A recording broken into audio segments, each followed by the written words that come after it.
The studio promised us a cosmic punk rock masterclass in genre filmmaking to elevate the new DCU.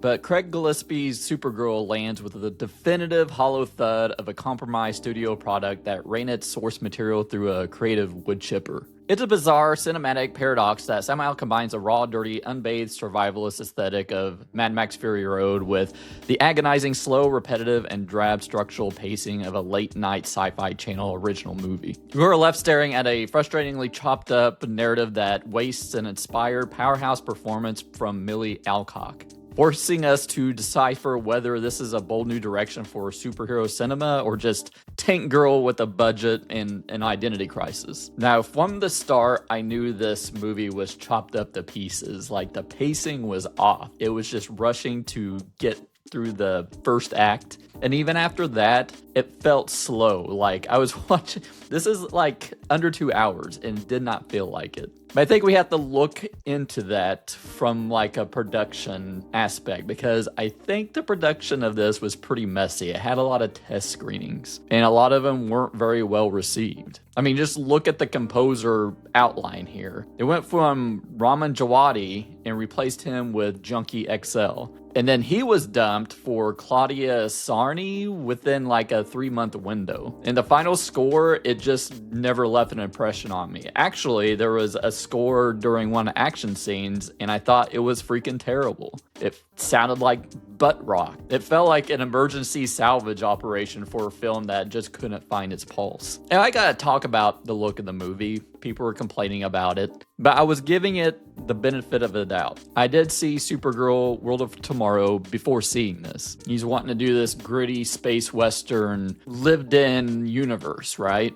He traded in for Bilquis Elvy's jaw-dropping vibrant comic. I mean, look at the panels of this comic. It's beautiful, actually. But he tried to do the muted palette that looks like washed out concrete parking lot. Like, that's like my biggest complaint with a lot of comic book movies. It just looks drab. It makes it even weirder that Superman last year was such a vibrant, colorful movie that I really loved the look of. It's just a mind-boggling decision, honestly. Then you have like the marketing for this.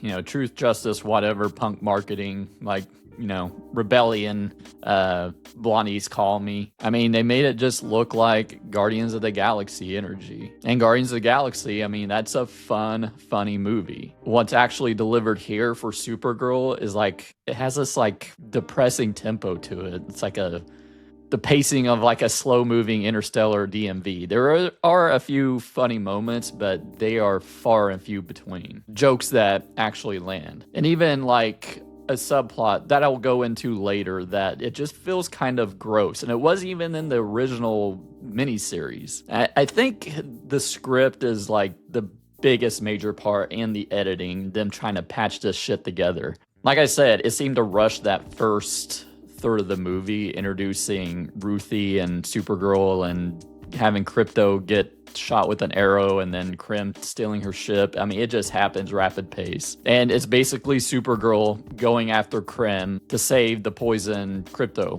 because he has the antidote. There's like a lack of narrative layers to this. It's just a big chase scene, and it's not even done very well. It's like an episodic loop of like fighting generic space criminals in identical looking bars. It's not like the comic where they're seeing the path of destruction that Krim has left behind and helping those people. And I mean, even Gillespie had an admission that he barely looked at the Tom King source material, which is absurd. Like, why would you adapt this story and not look at the original source material? Just make your own Supergirl movie. I mean, he cuts out like some of the most epic and beautiful scenes in the comic.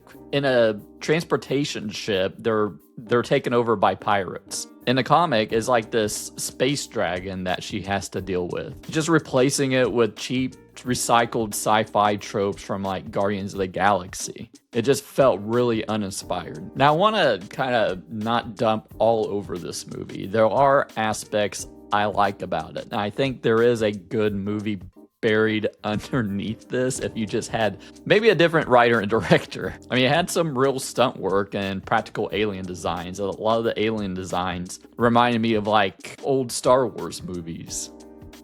not like the overly CGI aliens in the current Star Wars. It had like a practical 1.5 ton alien tank. I think Millie Alcock as Supergirl is fantastic. I think she is a great Supergirl. She really does embody that jagged, traumatized edge to her. And even Jason Momoa's Lobo, he's really good. They don't overuse him, and you want a little bit more of him, kind of like the Boba Fett effect. But you know how this movie is tracking and like the merger that's happening, I don't even know if we're going to see more of these characters. I'm sure we'll see Supergirl and Man of Tomorrow coming out next year. But I hope we do and they learn their lesson from this movie. But I'm going to go back to things I didn't like about this. So there was like this uncomfortable predatory sex slave element surrounding Krim's Brigade. I think for a movie like this, and I am not a pearl clutcher, but I think the inclusion of this story or this subplot is pretty gross and exploitative, especially with Ruthie being an underage girl. It feels like unearned, jarringly misjudged, and lifted straight out of a different movie. They ripped it right out of Mad Max Fury Road, let's be honest. And this subplot is not in the comic book that this is adapting. It felt like a little too much for a PG-13 Supergirl movie. And I think the central relationship with Kara and Ruthie is just completely undeveloped. Kara is constantly reminding Ruthie of the rod of vengeance. It's just, she's constantly telling her she shouldn't want revenge. She shouldn't want revenge until throughout the whole movie, there's no like relationship development because it's just repeating these action scenes and like little spaces of her telling her she shouldn't want vengeance in between them. It's like this thematic drain continuously, like lacking the organic character development needed to make their bond feel earned. Now I want to talk about some of the themes and the ending and everything, but if you want to see my overall spoiler-free thoughts, check out the chapter below. But let's talk about that ending.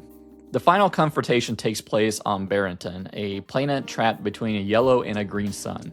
And this is where it really drags. Like, the green sun lifts up and Kara is fucked up because of kryptonite or whatever. And she's dragged into a cave by Ruthie that saves her. And then Ruthie is captured by the brigands. So it's just very slow. It just like the pacing just stopped right there. Ruthie escapes, the yellow sun comes up, and Kara is back to being Supergirl, and then Lobo escapes too. And they had this huge battle on this ship, the floating ship in the sky. You know, superhero final confrontations need to happen up in the sky. Things happen, things explode. Lobo, he blows up the ship basically with innocent people on it. Kara, Supergirl, she saves those sex slaves, and they finally corner and defeat Krim on the beach. Ruthie has her blade drawn, and Kara delivers like this an emotional monologue about how cold-blooded murder will permanently stain the soul. What we've been hearing throughout the whole movie. Ruthie yields and walks away, only for Kara to immediately pick up the sword and kill Krim herself. So I think this is kind of interesting. Kara isn't like a Boy Scout. She's an Argo City survivalist. She absorbs the moral trauma so a child doesn't have to. It's genuinely a compelling character choice buried in an otherwise pretty mediocre film. And from a distance, there's Jason Momoa's Lobo reacting with pure chaotic admiration. It's the only time the movie's intended punk rock tone actually kind of lands. And that's why I'm interested to see the continuation of Supergirl with Superman after this development. I think it has a lot of potential for like a great story between them. But again, we'll see with everything up in the air. So then Kara cures Crypto, throws a birthday party with Ruthie, and heads back to Earth to live in Clark's Metropolis apartment, culminating in a lighthearted gag where Crypto tries to eat chocolate. Again, I think this interaction with Superman, I think this is like showing true potential of Supergirl. I kind of maybe wish they went this route. Her return or her decision to stay is a little bit of melancholy to it that I liked and shows potential. It has me kind of excited for Man of Tomorrow, this scene at the end, even though I didn't care for this movie whatsoever. So thematically, I guess it's sort of like be kind, not be nice. You have like Kara's mother as she lays dying from kryptonite poisoning the directive to not be nice, but to be kind. Niceness is a polite facade. Kindness is a messy, painful sacrifice. Kara executing Krem is the ultimate dark manifestation of this rule. She does something horrifyingly unkind to herself to execute a necessary kindness for the galaxy. I wish it kind of landed a little bit better in the movie, though. I think the real character development happens at the very end of it, which is a problem. It does have me kind of excited to see Supergirl and Man of Tomorrow, though. Supergirl is a massive, deeply frustrating fumble that suffocates its best assets under a gray, uninspired production design and choppy post-production editing. It takes a masterpiece of a comic miniseries and reduces it to a repetitive, subterranean road trip. The silver lining? Millie Alcock is phenomenal as Supergirl. She embodies the jagged, traumatized edge of Kara perfectly, proving she deserves to be in a significantly better movie than this one. Jason Momoa is a blast as Lobo, and David Krumholtz provides a genuinely, surprisingly warm anchor as Zor-El. But a few inspired casting choices can't save a film that feels this dull, hollow, and visually uninspired. I'm giving Supergirl 2026 a 2 out of 5. This is strictly for the hardcore DCU completionists who want to see the narrative chess pieces moved into place in 2027's Superman Man of Tomorrow. For everyone else, just go reread the Tom King comic. But what did you think of Supergirl? Let me know down in the comments below. If you enjoyed this review, like and subscribe. If you want to support the channel a little bit further, hit that join button down below and join our membership. Thanks for watching, and I'll see you next time.